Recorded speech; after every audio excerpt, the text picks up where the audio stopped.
Photoshop has developed over 16 basic color adjustment functions for us. These adjustment layers can manipulate the color and tone of the layers beneath them. Sometimes a same result can be achieved by different adjustment layers with different methods. What cannot be denied is that each of them has its own unique advantages.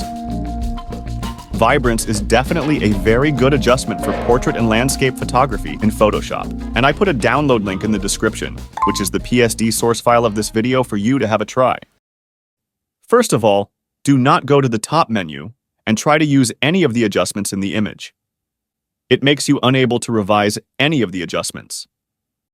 The pro method is to go to Layer and create a new adjustment layer, or create the adjustment layer in the Layers panel. This way, everything will be changeable anytime after.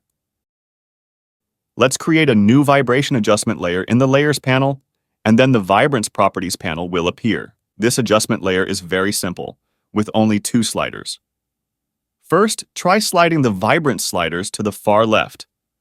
You can see that the saturation of the image has been reduced, but it has not gone too far to the complete black and white. Slider to the right and the image becomes a little bit more saturated. Next, we tried sliding the saturation to the far left and the image became completely black and white. To the far right, the saturation of the entire image will increase tremendously, causing the entire portrait to look very unnatural. Vibrance can adjust the saturation while keeping the image more natural. Saturation can ignore the rules of nature and greatly adjust the saturation of the image.